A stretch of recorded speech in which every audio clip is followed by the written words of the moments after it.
everybody, it's Dr. Cindy from the Positively Altered podcast. I am a chiropractic internist and nutritionist, and here on the podcast, we love to discuss all things health related, whether it's physical, spiritual, emotional, personal, or business. And today is going to be absolutely no different. And what's going to be really fun today is I've got a great guest who emulates exactly what we are going to talk about. She shines, she sparkles, her energy is absolutely fantastic. And she has tons of experience, but loves to work with people, empowering them. And she has a goal of empowering one person every day for as long as she possibly can. So grab a bite to eat, something to drink, find a comfy spot on the couch. We're going to take a couple minutes to listen to some really important sponsors, and then we are going to be right back with today's guest.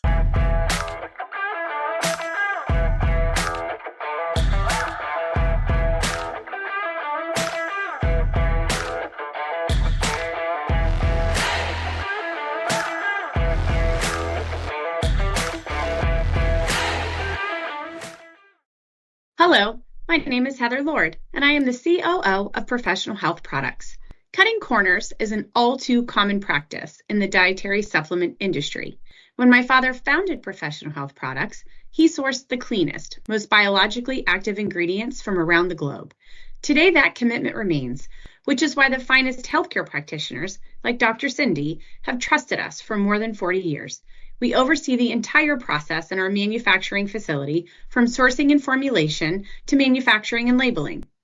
Today, we offer over 300 unique products that can be tailored to the nutritional and homeopathic needs of each individual. Most recently, we launched a proprietary genetic test, allowing our practitioners to get even more dialed in to their patients' health. To learn more about Professional Health Products, please talk to your practitioner or visit our website at phpltd.com. Today, your life is going to be altered. I'm Dr. Cindy. Welcome to Infinity. We have worked hard to create an electronic claims website that is simple and user-friendly. This is the public side. You can log into your personal web portal here. This is your dashboard. You can personalize it to your liking here. Our main focus has been to allow you to submit and edit claims as easy as possible. You will find our claims editor and claims processing is simple to use and straightforward. Our quick action bar is where you can find your most important information. Most of these icons will take you directly to the claims the number represents. You can easily view if you have any messages in your inbox of any unread alerts by looking for these blue numbers. To view the rest of our training videos to get the most of your Infinity experience, click this icon. We hope you find this web portal simple and easy to use. Thanks for letting us serve you.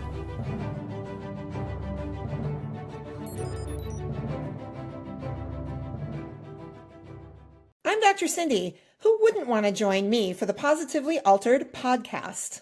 And we are back at the Positively Altered podcast from our commercial break. And thank you for hanging through that, because our sponsors are really important to us. But today we are going to talk about having a spark, and our guest today about being sparkly, and I'm not even sure that's the right term, right? Is Lynsey Mulder. Welcome to the podcast. Hey, Dr. Cindy, thank you for having me. I am so excited to be here. This is like my favorite topic, and you're amazing. So thank you for having me. And you're sparkling already, right? So I can feel the energy coming off, which is really good. But like, that's a word for you. It's a really important word, right? Is finding your spark. Let's just jump right in. Tell me what that means to find a spark. Yeah, it's kind of funny because, as you know, I've worked in the corporate world. I've owned my own businesses, and I kind of got to this point in my life where, like, from the outside, everything looked amazing. People said, you've got a great job, you're traveling, you know, your family's doing all kinds of stuff. But yet deep down inside, I felt like my spark was lost. I'd been nurturing everybody else in my world for so long that my wants and needs kind of sat back here in the corner, you know, and they started to fade. And I realized I got to figure out how to get my spark back. What does that look like? How do I go after it? What's the process? And so as I went through that journey, what I learned is that everybody around me was feeling the same way. And so it's been awesome to really dive into that and help empower other people to get their spark. Okay, so I want to work backward a little bit. Let's reverse engineer this. Why do you think most of us lose that in the first place? Yeah. In my research, 96% of people actually live their life on autopilot. So we do exactly what society tells us to do. I did that. When your little people say, what do you want to be? And you're like, Wonder Woman. That's what I want to be. Right. But by the time you're a teenager, you're changing that answer because it's like, oh no, I have to go to college. And you go to college and you get a degree in whatever.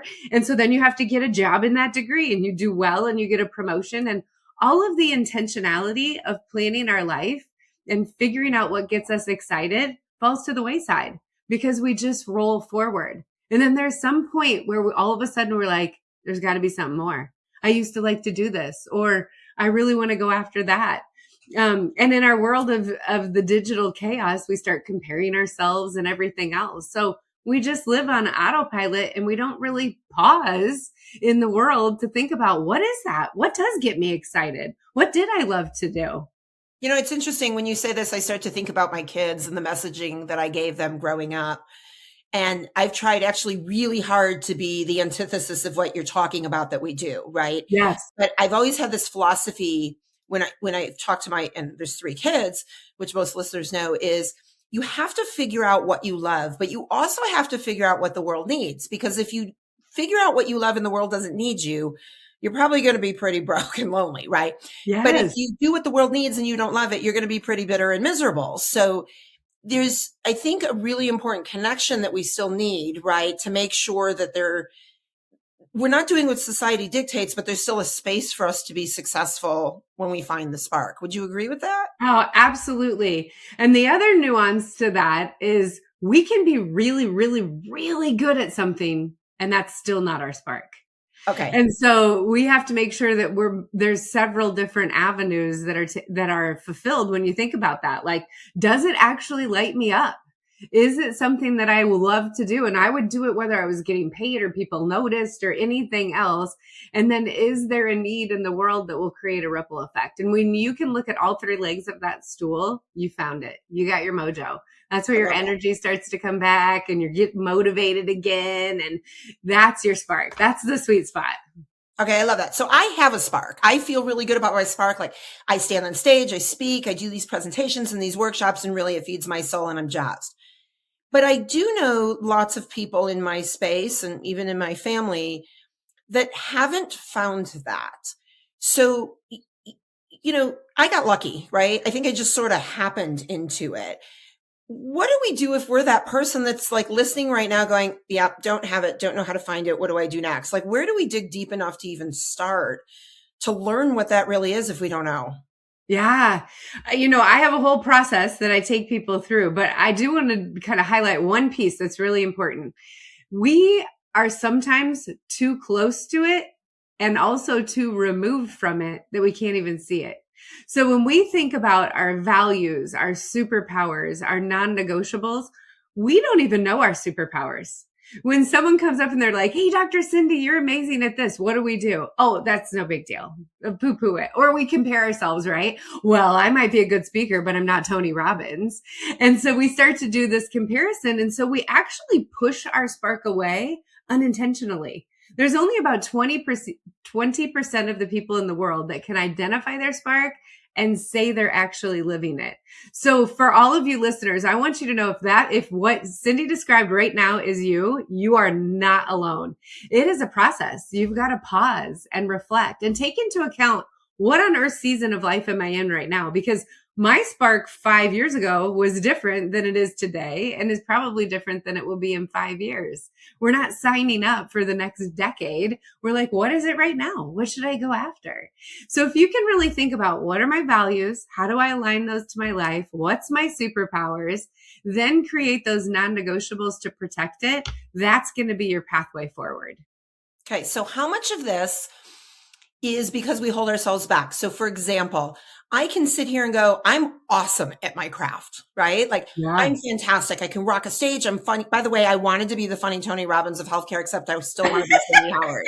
So, right. I don't want to be him. And actually, I think I could rock I think I could. You could, girl. Tony, actually, I do. So if just in case he's listening, I challenge you, Tony. But I also think a level in today's society of that sounding obnoxious and like conceit as well. Yeah. So are we self-destructive when we recognize our superpower that we're almost afraid to say, I can rock this and I'm awesome? Because there are people out there that are going to be like, wow, that's pretty cocky and obnoxious. Yeah, yeah. And I actually just answered an email from somebody on that exact same topic. And one way to think about it is your superpowers are a gift. So think about it, whether it's your birthday or Christmas or anything else, and you have this present, right? And you give it to that person and they're like, thank you. And they just sit it aside and they never actually open it.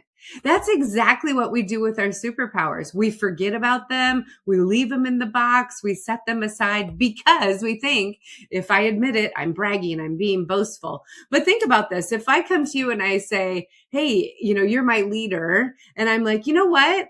In the past, I have really helped teams excel by organizing projects. And I would love to be a part of that and be able to use some of my skills that I've used in the past. That's not bragging. That's simply stating a fact. This is evidence that you are good at it. And so we can put that out. If someone else came and said that, we'd be like, yeah, absolutely. Take it. I don't want to do it. Right. But right. We get in our mind this thing that, if I actually tell someone I'm bragging or I'm being boastful, when in reality, we can phrase those that I'm being helpful. I'm creating a ripple effect in the world. I'm using my strengths for good. When we do that, the whole energy starts to shift. So how important do you think it is for those of us that struggle, or even those of us that just want to maintain our superpower that we've found, to have a good support team? I know one of the things that are really important to you every day is to empower somebody, right? Yep. Whoever that person is. That's my mission. It's right. And I think it's awesome, right? But a lot of us, I think, are missing that person in our life that helps us along that way to continue to empower us. Because I also think that support is, I guess what I'm saying is that I think sometimes in finding your spark, it can also feel lonely. Yeah. Yeah. And part of that is simply because the people closest to us are also going to try to protect us. So we know our brains were created to have this comfort zone. And as soon as we step out of it, we go into the fear zone and we start to hear that babble, in the back of our mind. Oh my gosh, don't go on this podcast because she might ask you a question that you can't answer. And oh my gosh, then you're going to sound silly. And so just don't do it, right? This mind babble takes over. In reality, the people in our first circle do the same thing for us. They're like, ooh, don't go out, don't start a podcast. What if you say the wrong thing? And you're like, wait a minute, you're supposed to be my biggest cheerleader. What happened? So sometimes our tribe that we think of when we think of supporting isn't that immediate circle. Sometimes it's actually going out and intentionally finding people like you and I, right?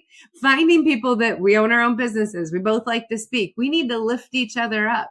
We might not be besties that are texting about a glass of wine on Friday afternoon, but we can support each other towards our mission, hold each other accountable. So we have to think about our tribes differently than our best friend cheerleader circle, because that's not always the people that are going to lift us up in the way that we need it. Yeah, it's so true. And sometimes they actually need the lifting too. And we get afraid to ask, right? Mm-hmm. Yeah, it's hard to be the cheerleader 24/7 when you don't have somebody to cheerlead as well for you. Yes. Interesting. So true. So do you have, I always love stories, right? So like, is there a story of the client or the person you've worked with or whoever it was that just seemed doomed, right, to not find their spark? And is there a good story you have about somebody that's in that rut and how they were able to find the unique way to overcome it? Yeah, I actually have a client that I'm still working with. And so I got to be careful in what I say. But when she came to me, she thought she was coming to me for one thing. And she had a vision of opening a certain business. And when we really started digging into what she loves and what she's passionate about, it was an avenue that she could have taken and she would have been really successful. Don't get me wrong. She would have been. She's an amazing person. But as we kept diving into it, I could tell this isn't quite it. And so I kept digging. What are your superpowers? Who is it that you love to lift up? How do you like to use it? Because sometimes we think, I'm good at organizing, but this is how I've always done it. And so we don't think about all the other ways. What could you do? So in her situation, we really started to say, all right, who is it that we want to help? What is the skill set? And now let's just go out and start asking people, how do you think I could put these two things together and use it? She came up with a list of almost 100 different things. We circled the top 5 and said, we're going to start trying them. Went down one by one, started trying them. And about the 4th one, she said, this is it. And so now she just launched her own business. It is a completely different field than what she came to me for, but she's helping the people she wants to help. She's using the skills that she wants to use. And you can just see every single time you talk to her, her whole face is lit up. She's so excited. It's awesome. So it's not always what we think. Yeah, that's so cool. So it's interesting when you say it was the 4th idea. Why do you think people are so afraid of the failure, right? Because I could, and even though I do believe I have my spark, I could sit here and say, well, I don't necessarily want to try 1, 2, 3, 4, 5 things to get to the one thing. But yet I truly believe that those failures are the lessons we need to actually find the value in the thing that's supposed to show up. But I think most people are afraid of the failure. Why is that getting so many people's way? Well, and they also, just to add on to that, they also think that starting means you have to go all the way. Starting could be, I'm interested in opening a doggy daycare. Call someone who owns one. Figure out what their day-to-day life looks like. That's a 20-minute conversation to say, do I want to take just the next step forward? It doesn't have to be the full plan and get you all the way to the end before you say yes or no, right? It's really just that next step. But when we think about failure, I mean, that's honestly the most common. I don't want to leave my company because it's a good job. It's a bonus, or I don't want to make anyone mad in my family. And we start to think about those relationships, and really it's all positioning. How are you communicating? Why is this so important to you? What difference is this going to make in your life? Because when you can hone in on that core of why, there's no reason to stop. It doesn't matter what anyone else thinks. So often we think the people we care about is everybody. I care about what everyone on social media thinks about me. In reality, the people that I care what they think about can fit on this tiny little 1-inch index card, right? My kids, my husband, my parents, my few best friends. That's the people I care about. And if I'm going after my why, they're going to cheer me on. Right. And what's funny is I think we think people care about what we care about. And I think the reality is even if they're our family, they really actually don't, right? They care about their own stuff. Yeah. They still can love us and support us, but really. Yeah. And they want us to be happy no matter what it is that we're doing. Yeah. Now I want to dive in a little bit to what you call non-negotiables. And I'm, in my journey of trying to inspire people, I always talk about creating a list in a relationship. And I always say, make a list of all the things that are really important to you. Okay. I have this list, 51 things I want in a man. I'm a little uptight and I have high expectations. Okay. So 51 things I want in a man. And really almost all of them are non-negotiables for me. Yeah. Right. But I've prioritized them to where if somebody doesn't have 1 or 2 things, if it's the 1 or 2 on the top of my list, done. Right. If it's number 49, okay, maybe we can compromise because you're just that wonderful on 48. How important in your mind is non-negotiables in finding your spark? Because I think a lot of people also do justify their non-negotiables because one thing is attractive and yet what they really need isn't there. Yeah. Yeah. And I write my non-negotiables in an affirmation statement way so that you can use them as non-negotiables, but also read them every day so that you're protecting it. I think about your non-negotiables as those bookends, the things that I will never give up. I will never give up time with my children, right? So how do I write that?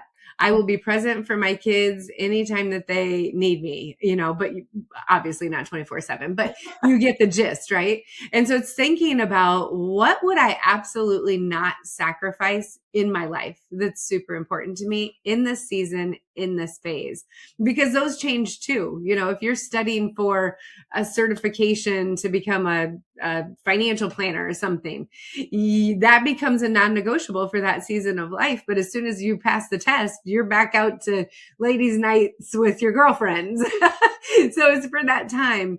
But if you don't have those bookends, what happens is all of a sudden you become so focused. You're working 80 hours a week on that new business or that new spark that you're trying to understand or whatever that is. And all of the other things go to the wayside. Like you talked about, relationships start to suffer. Your finances might start to suffer. Your health might start to. So you have to create that protection, that boundary around yourself to make sure that you can even keep moving forward. Yeah, it's interesting. I was sitting in a meeting with a group of speakers actually just the other day, and one piped up and she said, I'm planning this vacation I've always wanted to go on. So can everybody kind of let me know, like in the month of March, when I shouldn't book the trip because there's a lot of speaking events and I don't want to miss those. And I piped up right away and I said, what difference does it make? I said, just book the trip. If a speaking event comes up while you're on the trip, then you just say no to the event, right? Like to wait to commit to something around the what could be's and what ifs that you might miss. You were probably supposed to miss them anyway, right? Yeah. And I think that's what you're talking about a little bit too, right? With the bookends of like, this is what I need to sit within. Yeah. And if something fits within it, great. But if it doesn't, it's actually okay to say not the right time. Absolutely. Yes, absolutely. I just had that exact same example happen. And my husband and I, we put our vacations for the whole year on the calendar because when someone calls to speak, I need my team to know, no, she's gone. It's a non-negotiable. That's my re-energize, reset time. And I will be much better when I come back. Right. Mm-hmm. No, I love it. Where do you like to travel? Oh, I'm a travel junkie. So we've been all over the world and done all kinds of stuff. And when people ask me that, I always say, wait a minute, which experience are we talking about? Like rest and relaxation or history or adventure? Italy is probably one of my favorite places to go in the world. And so I love to go there. But obviously Cayman Islands and Aruba and some of those are at the top also. Where's the one place you haven't been you'd like to see? Croatia. Okay. That is on my list. That is, someone who used to work for me is from there and they talked about it all the time. And we thought we were going to get there last summer and then we ended up going on a different trip and didn't make it. So that's top of the list. All right. Well, I'm going to put in the universe here, Lynsey, not that I want to pull you away from your family because I understand bookends. But I'm going to put in the universe that there's going to be a really cool speaking opportunity. They're going to need 2 keynote speakers. You and I are going to nail that and we're going to go together. Yes, let's do it. All right, good. So just planting that seed. Out.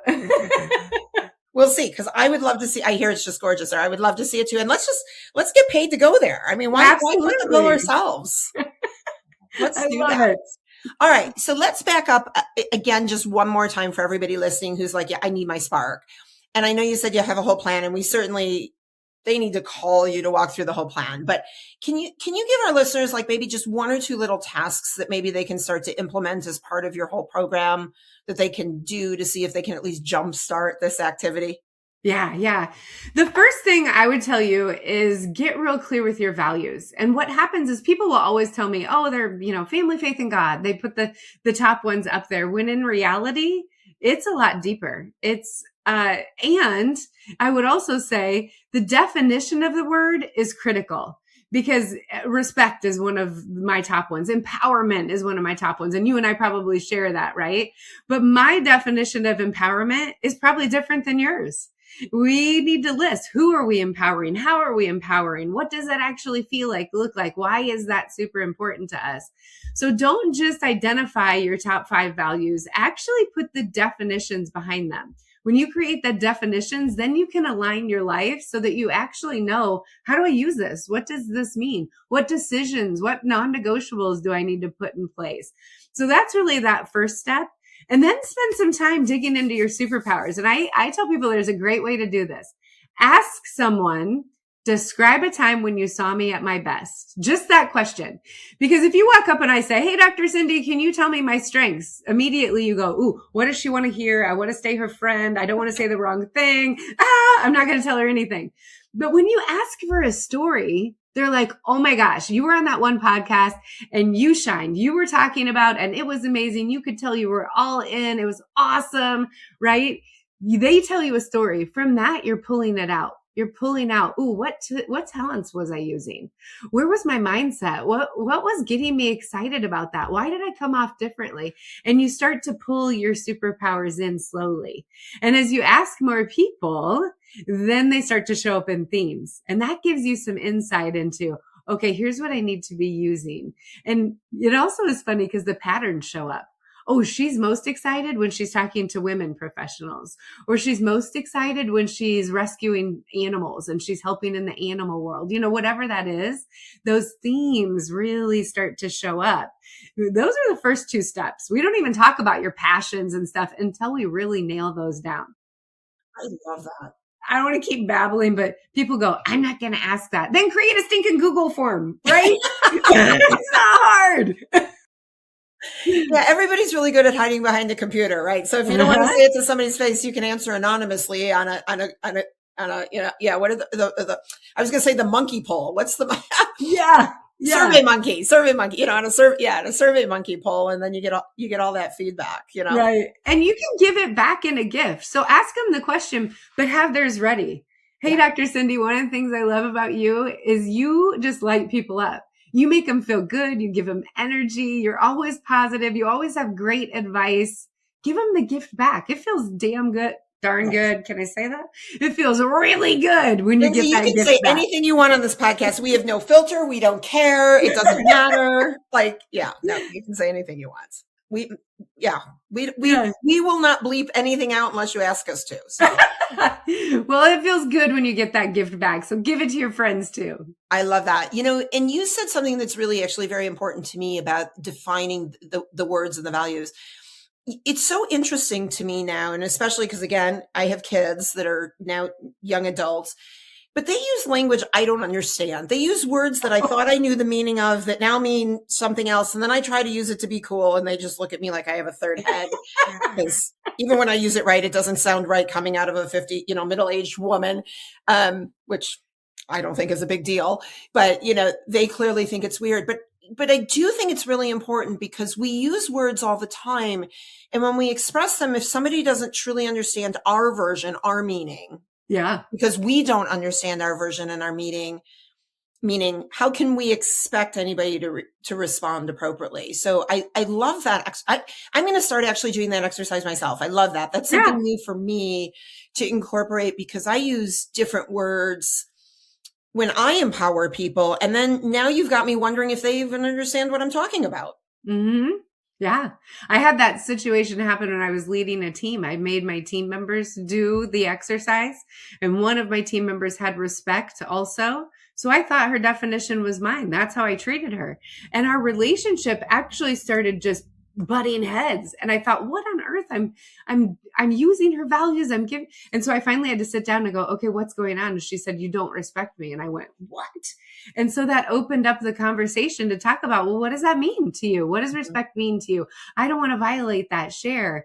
And that's when I really realized just how important it is. You've really got to lay those definitions out with your family, with your friends, anybody. And it's a great conversation piece. And if you're looking for like a date night activity, do it. Talk about your values, define it. It's kind of fun. Okay, there you go. Family activity, work activity, date night activity, sitting alone in your room by yourself, write it out, exactly. Right? It doesn't matter. You don't have to have other people to do this. I love this. I want to take a break here because I think that we need to sit with that thought and that concept of hopefully everybody's going to take this advice and make that a project. So let's take a quick break. We're going to listen to a couple more sponsors, Lynsey. And then I want to come back and I want to ask you some questions that I didn't prep you for. Are you up for that? Ooh, okay. Let's do it. We'll see what you can come up with. Sit tight. We are going to be right back on the Positively Altered podcast. This is your weekly dose of Dr. Cindy, the Positively Altered podcast.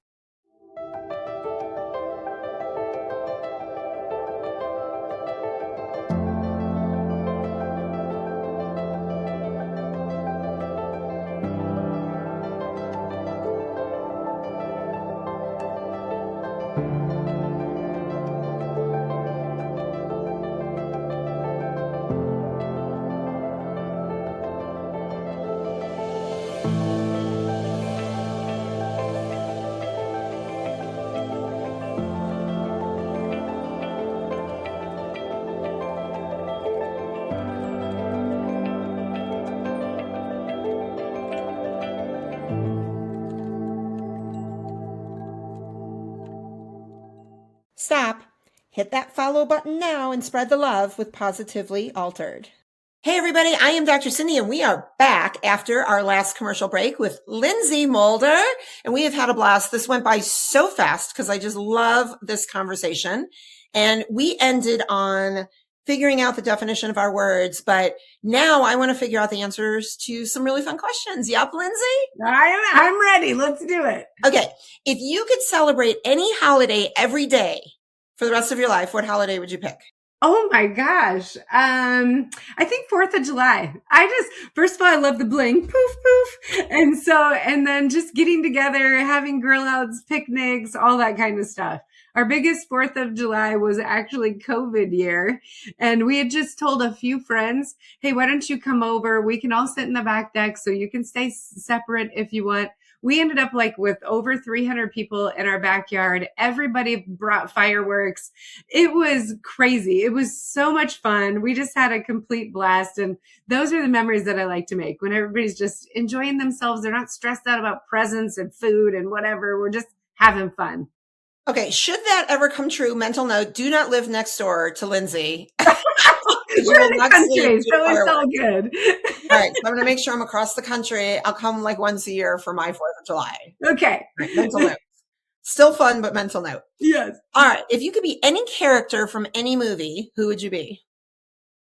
Oh, wow.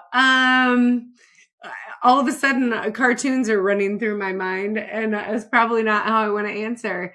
I think of cartoons because they always have a hero, and they always have that person that maybe starts out as the underdog or with the big problem, and then they come out on top. And so I don't know, I probably have Wonder Woman stuff in my background. My kids always said my mom is Wonder Woman.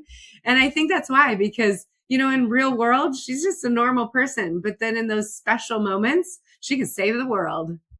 Wonder Woman it is. It's a good one. Cool. Do you have a favorite nickname? And if not, would you like to have a nickname? Yeah, I don't, because when I was little, I actually remember being in 1st or 2nd grade, and the teacher called me Lyns, and I raised my hand and I said, my name is Lynsey.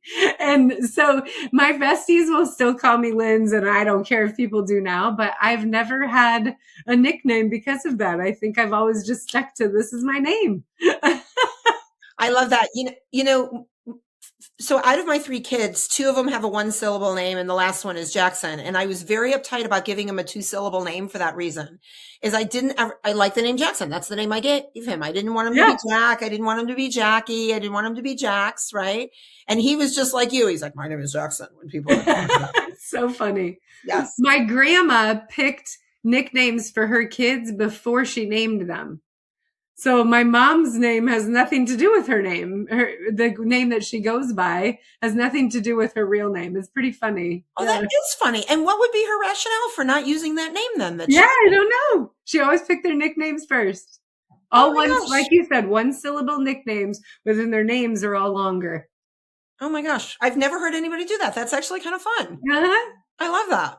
All right. What is one skill you don't have that you would choose if you could learn it with absolutely no effort? I am a very, very action-oriented person. So I'm constantly moving forward, thinking about the future. I have 1,010 ideas, but I don't necessarily act on all of them. And so right now in this world of AI, I'm trying to quickly figure out, how do I develop my skills? There's so many things out there, but I want to figure them out so that I can act more on my ideas that I have and figure out a simpler way to put them into plan. And I think, as women, they talk about women are further behind in the AI evolution than men. And so I think that's one that a lot of us should have on our list as a skill that we need to develop. Well, if I can blink and have it, I'm with you. But if I got to work hard at it, I'm not so sure I'm joining you. I know. We'll see how it goes. Yeah. Yes. I'm a little resistant. What do you think is the grossest food in the world? So we were in Barcelona not that long ago. And, it's kind of funny because in Barcelona, they speak Catalan, where I know enough Spanish to be dangerous. So I thought that I was ordering stuffed mushrooms, and instead I ordered anchovies, and they showed up on our table. And I'm like, that has to be the grossest food in the world. Like, it's an entire little fish that are, and every color and the smells. And I'm like, yeah, no, I can't I can't do anchovies. And they sat on our table, and my two boys, bless their heart, they're like, Mom, we will try them. I'm like, you do not have to. But they did. So the lesson in that is when you're in a foreign country, make sure you have a translator with you that understands what you are ordering in a restaurant. Speak the same language. Yeah. Okay. What, if any, song out there would be your theme song? Oh, I just answered this question for someone else not that long ago, and I can't think what it was. I don't know if it's the words, but I want the Rocky music.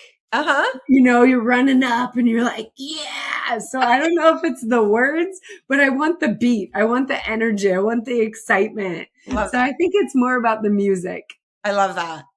All right, Lynsey. And last question. You've been a rock star on these. Last question. What was your favorite thing about doing the podcast today? Oh my gosh, I love chatting with you. I mean, all the things that you're doing are amazing. We come from the same world as far as what we're doing and lifting people up, and you fit my vibe. Like, you help with my mission. My mission's to empower 1 million people, and you gave me that opportunity. And so I love that. But any conversation I get to have with you is amazing. So fun, Lynsey. How does everybody find you, get a hold of you, follow you, learn more from you?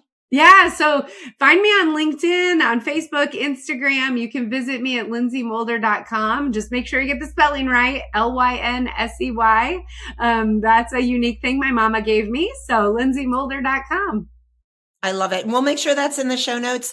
Lynsey, thank you so much for your time today. If you want to learn a little bit more about what's going on in our world, please check us out at drcindyspeaks.com or shoot us an email at hello@drcindyspeaks.com. And if you haven't read or listened to the book yet, and shame on you for not doing that, please make sure you pick up your copy called Positively Altered, Finding Happiness at the Bottom of a Chemo Bag. And if you don't want to read it, the voice that I am now losing on this podcast is much crisper on the audio version if you want to listen to it. So check it out that way. Lynsey, I will tell you my favorite thing about doing the podcast today was really just bouncing off of your energy and, quite frankly, getting a unique tool that now I'm going to go utilize. Because, when we empower people, we think we have all the answers. And today I was able to recognize once again that I don't, but there are good ones out there that I can incorporate. So thank you so much for sharing your knowledge and your enthusiasm for, I'm going to maintain my spark. I don't think I need to find it, but I am going to maintain it by doing some of the work that you have shared.